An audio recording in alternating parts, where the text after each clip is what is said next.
की प्यास लग जाती राजकुमार जी को। तो एक कुएं के पास पहुंचते हैं, वहां पे पहुंचकर खड़े हो जाते हैं और खड़े होकर सोचते हैं कोई आए और राजकुमार को कोई पानी निकाल के पिलाए तो कोई बात बने। तब तक उधर से मिथुन गुजरता है। ये मिथुन ऑर्केस्ट्रा वाला नहीं, मिथुन चक्रवर्ती।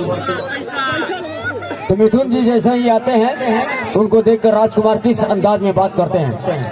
जानी इधर आओ, जरा इस कुएं से हमें एक बाल्टी पानी निकाल कर पिलाओ। मिथुन, अबे ओए, मैं तेरे को पानी पिलाऊं? अपन तेरे को पानी नहीं पिलाएगा, समझा? हाय जानी जानते नहीं हम इधर के शहजादा हैं। ओ बेटे, तुम्हें अपन को नहीं जानता, अपन इधर का नवाब ज्यादा है, समझा?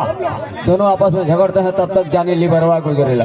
जानी लीवर को देखकर राजकुमार, जानी उधर देखो, जानी लीवर जा रहा है, उसे बुलाओ, हम दोनों को पानी निकाल कर पिलाएगा। एकदम सही बात बोलता बेटे। ओ जानी, जरा इधर आ, जरा हम दोनों को इस कुएं से पानी निकाल कर पिला। जानी लीवर,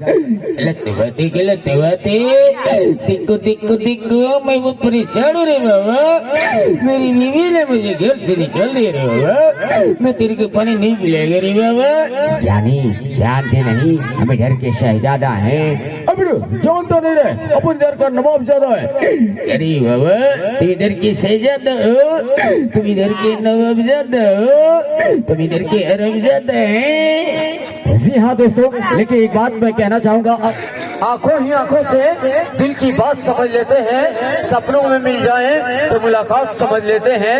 ये आसमां भी रोता है अपनी धरती के लिए, पर उसके आंसुओं को हम सब बरसात समझ लेते हैं। और आइए मैं आवाज देना चाहूंगा मिस नैन्सी को, तो प्लीज नैन्सी चले उनका एक प्यारा सा डांस लगाए।